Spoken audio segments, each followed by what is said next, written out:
Sko,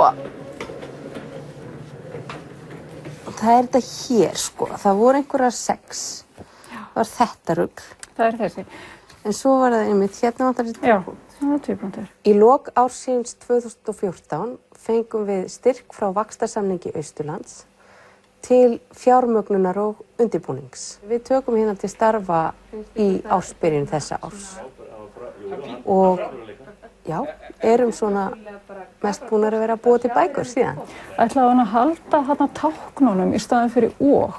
Nei, heyrðu, það breyttist. Það breyttist, já.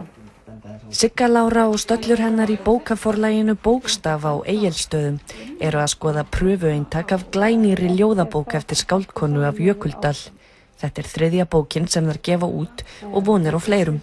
Þetta fyrsta bókin sem við gáum út. Hún kom í vor eftir uppáhaldsrithöfundi minn, Marianne Keyes, hún írsk og við erum að gefa út aðra bók eftir þennan sama höfund. Og það var ekki bara vegna eigin áhuga á höfundinum sem Sigga Lára ákvað að gefa þessa bók út á íslensku. Hún vissi sem var að erlendar metsölubækur gætu vel skapað störf á Austurlandi. Og það hérna flinki prófarkalesarar og fólk með alls konar þekkingu sem að kannski ekki að fá svo mikið verkefni við sitt hæfi. Þegar skref fyrir skref kemur tilbaka, þá hún bara tilbúin í umbrot og útlit. Bókstafur hefur stækkað smám saman. Meðeigendurnir eru orðnir 5 og það bætast við 9 fjölbreytt verkefni, jafnvel fyrir aðra útgefendur. Núna ég að prófarkalesa yfir bók, ferðabók, hjóna á Fáskrúðsfirði sem að fór á mótorhjólinu sínum alla leið frá Íslandi til Úlan-Bator í Mongólíu og við tókum að okkur að prófarkalesa þennan fína texta. Þetta er nákvæmnisvinna. Alla textavinnu getum við alltaf vinnu hér og síðan erum við prentsmiðju, bara hérna hinum með götuna sem heitir Héraðsprent og þar eru hönnuðir líka. Þannig að tæknilega séð getum við búið til bækurnar alveg frá allu hérna fyrir austan.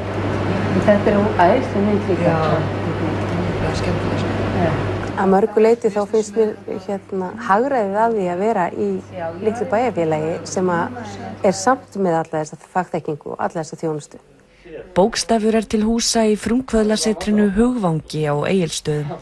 Það hefur hjálpað okkur rosalega mikið að vera í þessu umhverfi vegna þess að hér eru eingöngu sprotafyrirtæki eða lítil fyrirtæki sem byrjuðu sem sprotafyrirtæki þannig að það hafa allir þekkingu á því hvað við erum að díla við. Það hérna vefsíðuhönnuðir, grafískir hönnuðir, tölvufólk mikið og svona maður getur einhvern veginn og við styðjum öll hvert annað. Við erum alltaf í samstarfi við aðra útgáfu sem heitir Ástriki. Ég var að þýða þessa bók. Þetta heitir Anna í Aspurblæ, það bara hérna vitlaus titill að þessu. Við erum að prófa forsíðumynd og þessi forsíðumynd var teiknuð hérna fyrir austan. Hún leit svona út. Falleg. Það heilmikið samstarf á milli landshluta og þetta náttúrulega bara orðið svo auðvelt í dag. Það þarf líka samstarf milli landshluta þegar kemur að því að koma bókunum í dreifingu og sölu. Það nefnilega ekki nein eiginleg bókabúð á Austurlandi. En bækurnar skila sér samt bæði í hendur lesenda og höfundanna sjálfra sem eru alltaf jafn spenntir að fá verkin sín úr prentun. Ekki botna ég í því í landi sem ekki hefur haft kóng síðan 1944.